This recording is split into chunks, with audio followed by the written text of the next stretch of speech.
প্রিয় শিক্ষার্থী, আমরা আজকে ম ফলার উচ্চারণ শিখবো। দেখো, ম ফলা, ম ফলার উচ্চারণ,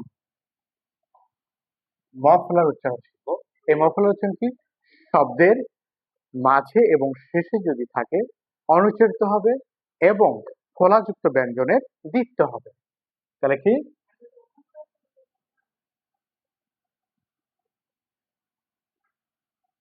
শব্দের মাঝে ও শেষে অনুচ্চারিত হয় এবং ফলা যুক্ত ব্যঞ্জনের দ্বিত্ব হয়।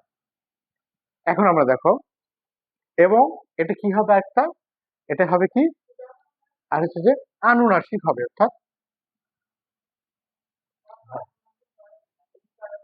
আনুনাসিক হবে। যেমন দেখো, উদাহরণ দেখো, উদাহরণ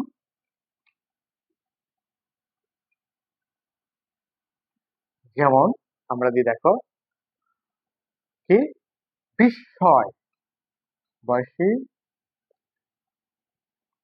বিস্ময় একটা, তারপরে গ্রীষ্ম,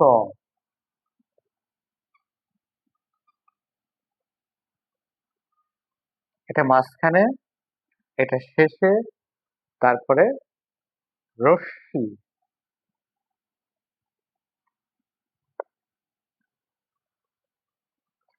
তারপরে কি?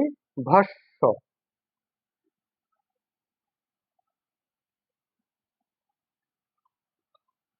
ভস্য এর উচ্চারণ গুলো দেখো, তাহলে বিস্ময়, তাহলে হবে কি? বয়সী বিশ অন্তস্থ, বিস্ময়। তারপরে গ্রীষ্ম, তাহলে দেখো উচ্চারণটা কি হবে? গ্রীষ্ম,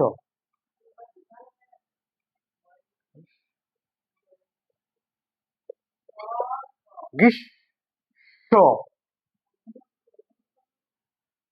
তারপরে ভস্য, মানে কি? রশ্মি, তাই না? তাহলে কি হবে? দেখো, রশ্মি, তারপরে কি? ভস্য, ভস্য। এই যে চন্দ্রবিন্দু, এগুলো হচ্ছে কি? আনুনাসিক বর্ণ।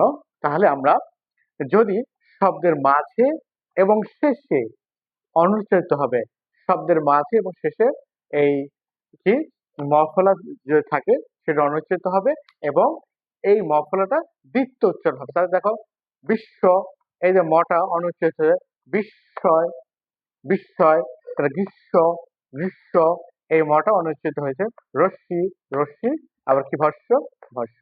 এভাবে আমরা এই উচ্চারণটা করতে পারি। তাহলে আমরা এইভাবে যদি উচ্চারণ করি তাহলে আমাদের এটা সঠিক হবে।